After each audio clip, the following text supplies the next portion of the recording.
Shalom, salam kasih buat kita semua. Puji Tuhan, hari yang baru. Kembali dengan penuh sukacita saya menyapa Bapak Ibu Saudara terkasih dimanapun berada. Firman Tuhan di pagi hari ini kita akan sama-sama renungkan kembali. Kiranya firman Tuhan di pagi hari ini dapat menolong kita dalam menjalani hari-hari kita agar lebih berkenan kepada Tuhan. Keluaran pasal yang ke-6 ayat 10 sampai ayat yang ke-12. Tetapi izinkan saya membaca dari versi yang lain, dari firman Allah yang hidup. Keluaran pasal yang ke-6 ayat 10 sampai 12 demikian firman Tuhan. Tuhan berfirman lagi kepada Musa, "Kembalilah kepada Firaun dan katakan kepadanya bahwa ia harus membiarkan orang Israel pergi." Tetapi Tuhan bantah Musa, "Bagaimana mungkin hamba mengharapkan Firaun akan mendengarkan hamba, sedangkan bangsa hamba sendiri tidak mau mendengar hamba lagi. Hamba bukan orang yang pandai berbicara." Demikian banyak firman Tuhan kita. Saya mengangkat tema menjadi juru bicara yang baik. Menarik di ayat yang ke-12 bagian B. Di sana dikatakan bahwa Musa membantah perintah Tuhan dengan berkata, "Hamba bukan orang yang pandai berbicara." Ini kisah yang menarik bagaimana Musa sebagai pribadi yang secara khusus memang dipersiapkan Tuhan, dipilih Tuhan untuk memimpin bangsa Israel itu keluar dari tanah perbudakan. Di mana kita semua sudah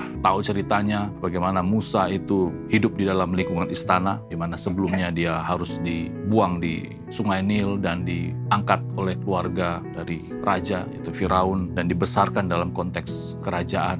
Dan sekaligus kehidupannya sangat luar biasa, sampai di titik di mana dia harus menerima kenyataan bahwa dia sebagai seorang pemimpin, sebagai seorang yang diutus Allah, dipilih Allah untuk membebaskan bangsanya, yaitu bangsa Israel. Kalau kita membaca kembali perundangan firman Tuhan kita di pagi hari ini, ya alasan Musa memang masuk akal, ya karena mungkin Musa mengerti kemampuannya. Ya, dia mengerti kapasitasnya, dia tidak pandai berbicara, tidak pandai berkata-kata, ya tidak pandai merangkai kata-kata. Ya mungkin itu juga yang menjadi pergumulan kita sebagai manusia saat ini. Ya tidak semua kita pandai berkata-kata dalam kehidupan ini. Mungkin cenderung kita diam, cenderung kita menutup diri. Tetapi dalam firman Tuhan di pagi hari ini kita mau sama-sama belajar bagaimana kita pun itu punya tugas yang sama seperti Musa. Kita punya tanggung jawab sebagai juru bicara Allah di dalam dunia ini. Menarik bahwa firman Tuhan sangat jelas bagi kita di pagi hari ini bagaimana Roh Kudus itu dalam konteks kita sebagai orang-orang percaya, sebagai partner kita. Ya, dalam konteks Musa, kalau kita membaca kisah selanjutnya, bagaimana Musa itu tidak berjalan sendiri. Jadi Musa menghadap Firaun, menyelesaikan tugas tanggung jawabnya,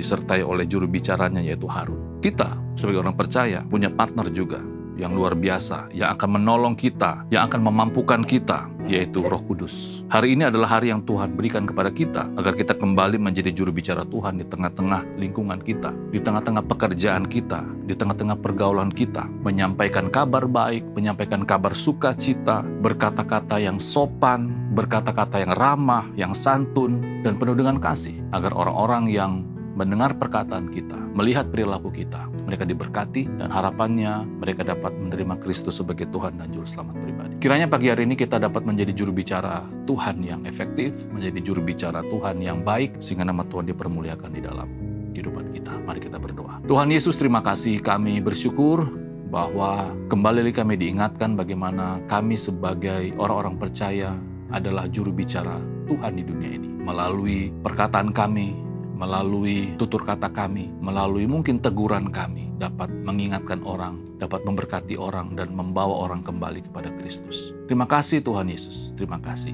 Ini doa kami. Berkati apa yang kami kerjakan di hari ini, dan juga memberkati orang-orang yang kami kasihi. Amin.